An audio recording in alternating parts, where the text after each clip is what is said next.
wabarakatuh. Kami dari kelompok yang membahas penerapan fungsi linier akan mempresentasikan hasil kerja kami. Perkenalkan, nama saya Dela Wulandari dan teman saya Tiara Ramadhani Ardi. Kita akan membahas tentang penerapan fungsi linier.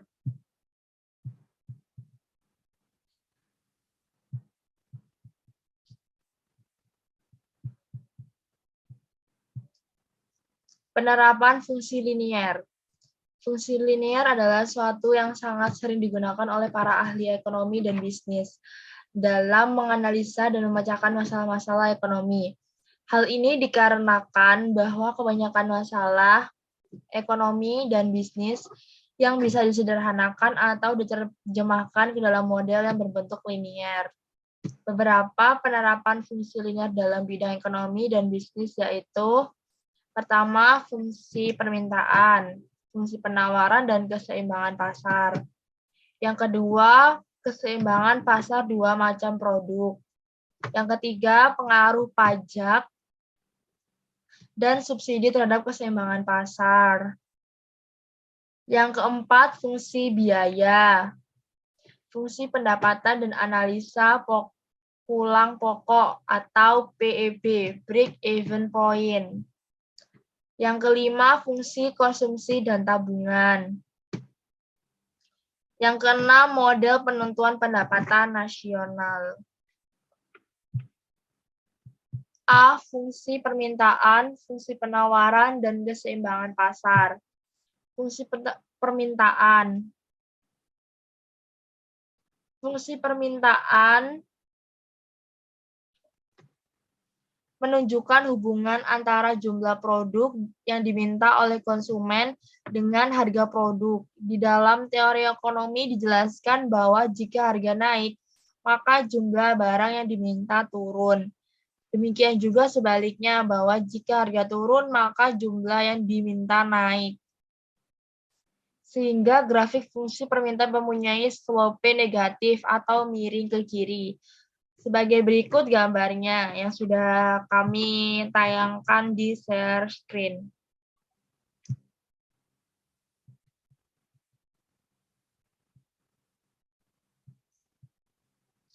Fungsi penawaran. Fungsi penawaran menunjukkan hubungan antara jumlah produk yang ditawarkan oleh produsen untuk dijual dengan harga produk. Di dalam teori ekonomi dijelaskan bahwa jika harga naik, maka jumlah barang yang ditawarkan bertambah. Demikian juga sebaliknya, jika harga turun, maka jumlah yang ditawarkan turun. Sehingga grafik fungsi permintaan mempunyai slope positif atau miring ke kanan.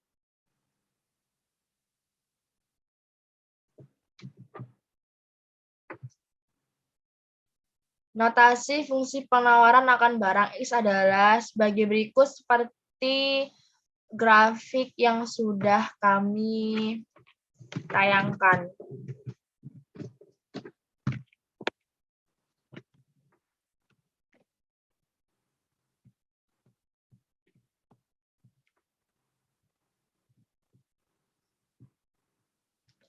Keseimbangan pasar. Pasar suatu macam barang dikatakan berada dalam keseimbangan atau equilibrium apabila jumlah barang yang diminta di pasar tersebut sama dengan jumlah barang yang ditawarkan. Secara sistematik dan grafik ditunjukkan oleh kesamaan QD atau QS, PD sama dengan PS, yaitu potongan kurva permintaan dan kurva penawaran seperti contoh grafik yang kami tayangkan di share screen. B. Keseimbangan pasar dua macam produk. Di pasar, terkadang permintaan suatu barang dipengaruhi oleh permintaan barang. Ini bisa terjadi pada dua macam produk atau lebih yang berhubungan secara substitusi atau produk pengganti, atau secara komplementer atau produk pelengkap. Produk substitusi misalnya beras dengan gandum, minyak tanah dengan gas LPG, dan lainnya. Sedangkan produk komplementer misalnya teh dengan gula, semen dengan pasir, dan lain sebagainya. Dalam pembahasan ini, dibatasi interaksi dua macam produk saja. Secara matematis, fungsi permintaan dan fungsi penawaran produk yang berinteraksi mempunyai dua variabel bebas. Kedua variabel bebas yang mempengaruhi jumlah-jumlah yang diminta dan jumlah yang ditawarkan adalah satu, produk itu sendiri, dan dua, harga produk lain yang saling berhubungan. Notasi fungsi permintaan menjadi QDS sama dengan A0 kurangi A1, PX tambah A2 kali PY. QDY sama dengan B0 tambah B1 kali PX kurangi B2 kali PY. Sedangkan fungsi penawarannya itu QXX sama dengan minus M0 tambah M1 dikali PX ditambah M2 dikali PY. QSY sama dengan minus N0 tambah N1 dikali PX tambah N2 kali PY. Di mana PY itu sebagai harga pokok Y, AO sama dengan BO dan A0 sama A0, B0, M0, dan M0 adalah konstanta. Syarat keseimbangan pasar dicapai jika QXX sama dengan QDX dan QSY sama dengan QDY. Contohnya, diketahui fungsi permintaan dan fungsi penawaran dari dua macam produk yang mempunyai hubungan substitusi sebagai berikut. QDX sama dengan 5 kurangi 2P, X tambah PY, QDY sama dengan 6 tambah PX kurangi PY, dan QXE sama dengan minus 5 tambah 4 PX kurangi PY, QSY sama dengan minus 4 kurangi PX tambah 3 PY. PY sama dengan harga pokok Y, A0, B0, M0, dan N0 adalah konstantanya. Syarat keseimbangan pasar dicapai jika QX sama dengan QDX dan QSY sama dengan OQDY. Contoh, diketahui fungsi permintaan dan fungsi penawaran dari dua macam produk yang mempunyai substitusi sebagai berikut. QDX sama dengan 5 kurangi 2 PX sama dengan PY, dan QDY sama dengan 6 tambah PX tambah PY. Dan QXX sama dengan minus 5 tambah 4 PX tambah PY. QSY sama dengan minus 4 minus PX tambah 3PY. Carilah harga dan jumlah keseimbangan pasar. Penyelesaiannya sebagai berikut. Ini hitungannya sesuai dengan yang kita share screen-kan.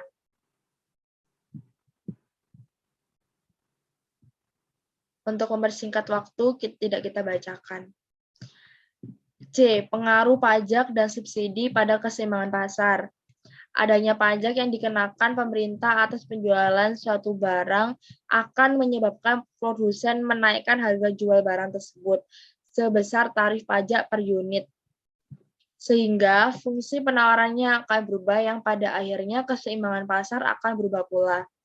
Fungsi penawaran setelah pajak menjadi PX sama dengan F atau Q tambah T atau unit, atau QS sama dengan F P kurangi T. Contohnya, fungsi permintaan suatu produk ditunjukkan oleh P sama dengan 15 kurangi Q, dan fungsi penawarannya sama P sama dengan 0,5 Q tambah 3. Terhadap produk ini, pemerintah mengenakan pajak sebesar Rp3 per unit. Maka dari itu kita mencari berapa harga dan jumlah keseimbangan pasar sebelum dan sesudah kena pajak. Yang kedua, berapa besar pajak per unit yang ditanggung oleh konsumen. 3, berapa besar pajak per unit yang ditanggung oleh produsen. Yang keempat, berapa besar penerimaan pajak total oleh pemerintah. Penyelesaiannya seperti ini. Ini keseimbangan pasar sebelum kena pajak. PD sama dengan PS. 15 kurangi Q sama dengan 0,5 Q tambah 3. Minus 1,5 Q sama dengan minus 12. Q sama dengan 8, Q sama dengan 8, sama dengan P sama dengan 15 kurangi 8. Jadi P-nya adalah 7. Jadi keseimbangan pasar sebelum kena pajak, Q-nya 8 dan P-nya 7. Keseimbangan pasar setelah pajak, fungsi penawaran setelah pajak, P sama dengan 0,5 Q tambah 3 tambah 3, sama dengan Pi sama dengan 0,5 Q tambah 6. Sehingga keseimbangan pasar setelah pajak P D sama dengan PST 15,8 15 mina kurangi Q sama dengan 0,5 Q tambah 6 minus 1,5 Q sama dengan 9, Q sama dengan 6, Q sama dengan 6 sama dengan P sama dengan 15 kurangi 6, yaitu P-nya adalah 9. Jadi keseimbangan pasar sebelum kena pajak, Q sama dengan 6 dan P sama dengan 9. Besar pajak per unit yang ditanggung konsumen sebesar selisih harga keseimbangan setelah pajak.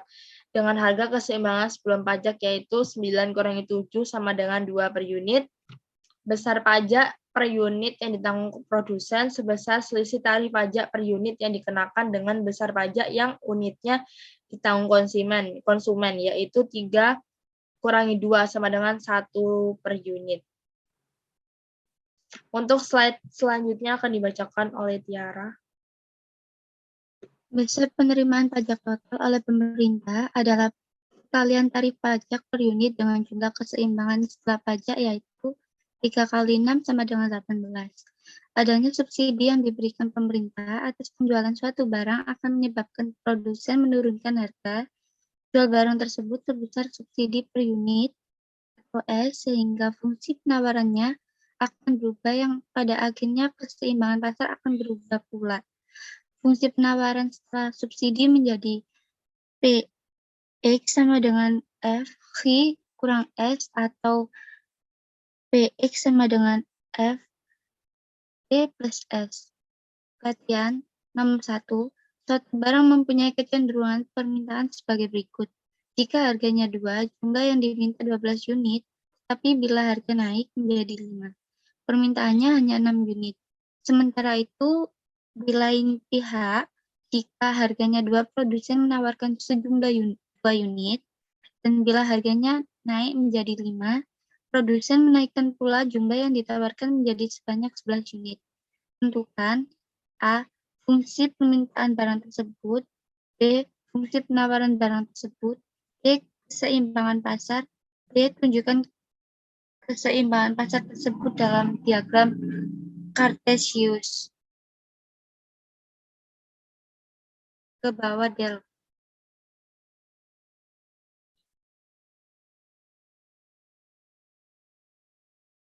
Nomor 2, fungsi permintaan akan sebuah arloji ditunjukkan oleh perilaku sebagai berikut. Bila dijual dengan harga 5, maka terjual sebanyak 2 unit. Sedangkan bila harganya 2 terjual 8 unit, di pihak lain produsen hanya mau menjual 3 unit pada tingkat harga 2 dan menjual 12 unit jika harganya 5. Tentukan A. Fungsi permintaan arloji, B. Fungsi penawaran arloji, C. Keseimbangan pasar, D. Gambar pada diagram Cartesius. Nomor 3. Carilah harga dan jumlah keseimbangan pasar dari 2 macam barang. Bila diketahui fungsi permintaan dan penawarannya sebagai berikut. Q PX sama dengan 5 kurang 2 PX plus PY dan Q DY sama dengan 6 plus PX kurang PY, Q DX 5 plus 4 PX kurang PY, dan Q DY sama dengan 4 kurang PX plus 3 PY. Nomor 4. Fungsi permintaan dan penawaran akan suatu jenis barang ditunjukkan oleh persamaan Q-D sama dengan 1.500 kurang 10P dan Q-X sama dengan 20P kurang 1.200. Setiap barang yang terjual dikenakan pajak sebesar Rp15 per unit. Tentukan A. Harga dan jumlah keseimbangan sebelum pajak. B. Harga dan jumlah keseimbangan setelah pajak. C. Gambarkan kedua keseimbangan tersebut dalam satu sumbu silang. D. Beban pajak yang ditanggung produsen. E. Penerimaan pemerintah dari pajak atas penjualan barang tersebut.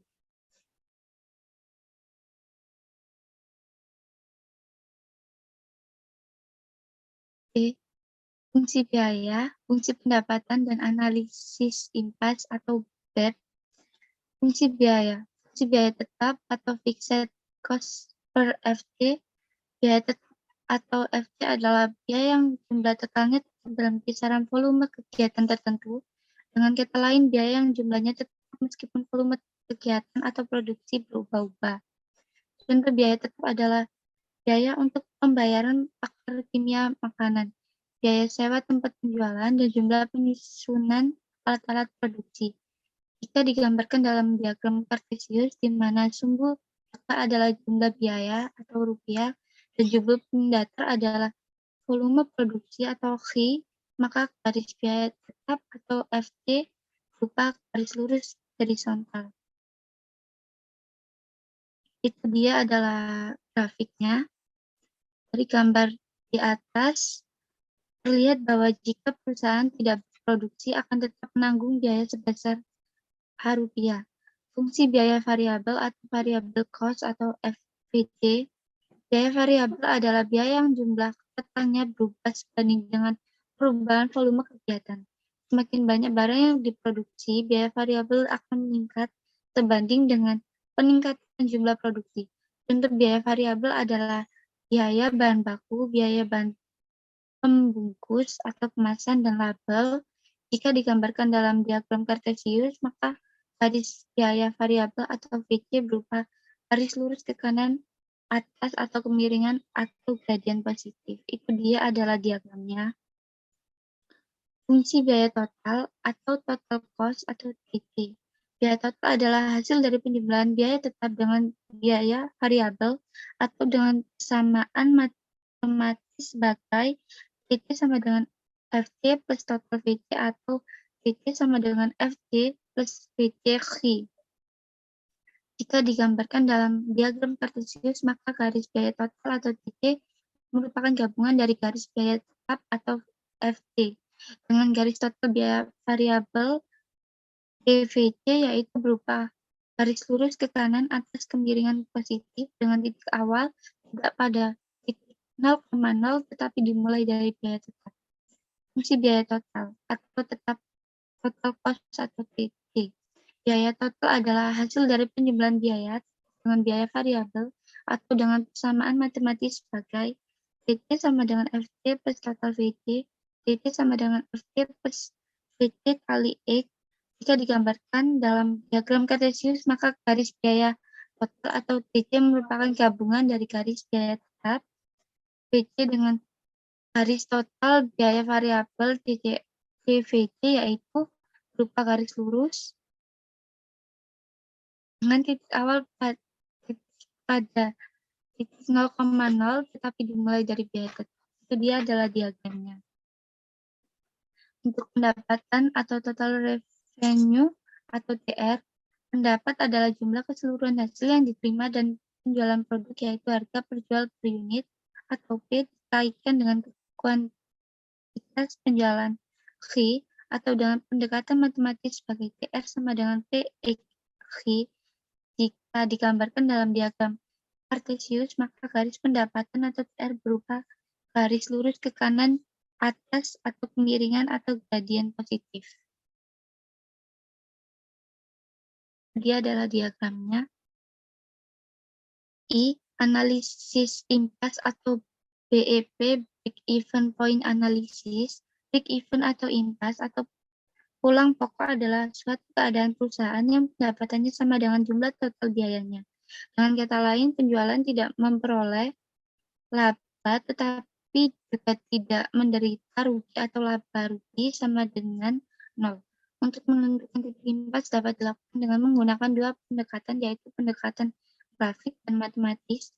Pendekatan grafik diperoleh dengan mencari titik antara grafik penerimaan total atau TC dengan grafik biaya total TC sebagai berikut. Itu adalah diagramnya.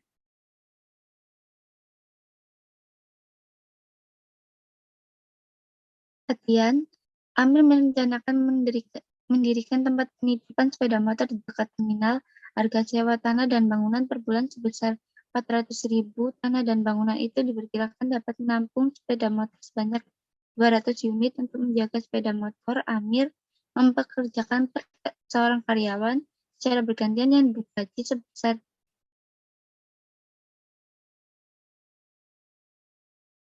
biayanya tetap, FT biaya variabel atau unit, PC per unit, persamaan biaya totalnya per bulan, dan persamaan penerimaan totalnya. Titik impas penerimaan sepeda motor tersebut, baik dalam rupiah maupun dalam unit. Berapa laba yang diterima Amir jika sepeda motor yang masuk penitipan sebanyak 4.500 unit dalam 1 bulan. Seorang produsen menjual produknya seharga 5.000 per satuan, biaya variabel sebesar 40% dari harga jual. Tentukan titik impas baik dalam unit maupun dalam rupiah 500 satuan, maka hitunglah labanya. Jika produsen tersebut menginginkan laba sebesar 3 juta, tentukan berapa banyak produknya. Harga terjual jika harga dinaikkan menjadi 7.500 rupiah, tentukan titik yang baru atau biaya variabel tidak ikut naik. Itu adalah diagramnya.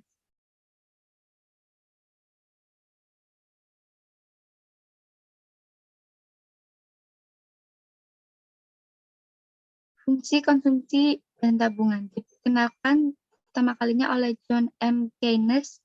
Mungkin konsumsi mempunyai beberapa asumsi, yaitu terdapat sejumlah konsumsi mutlak tertentu untuk mempertahankan hidup, walaupun tidak mempunyai pendapatan. Konsumsi berhubungan dengan pendapatan yang siap dibelanjakan. C sama dengan FYD. Jika pendapatan yang siap dibelanjakan meningkat, maka konsumsi juga akan meningkat walaupun dalam jumlah yang lebih sedikit. Proporsi kenaikan pendapatan yang siap dibelanjakan untuk konsumsi adalah konstan, atau MPC sama dengan marginal propensity to consume sama dengan konstan. Berdasarkan asumsi tersebut, persamaan fungsi konsumsi adalah C sama dengan A plus BY, di mana C konsumsi, Y pendapatan yang siap dibelanjakan, A sama dengan konsumsi mutlak, B kecenderungan konsumsi marginal atau MPC. Fungsi tabungan dapat diperoleh dengan mensubstitusikan persamaan di atas dalam persamaan pendapatan Y sama dengan C plus S, sehingga menghasilkan Y sama dengan A plus BY plus SS plus Y kurang A plus BY, S sama dengan A plus 1 kurang B, Y, di mana S adalah tabungan, A sama dengan tabungan negatif bila pendapatan sama dengan 0. 1 kurang B sama dengan kecenderungan menabung marginal atau MPS. MPS plus MPC sama dengan 1. Itu dia adalah presentasi saya dan Della Wulandari. Sekian dari saya dan Della Wulandari. Wassalamualaikum warahmatullahi wabarakatuh. Waalaikumsalam.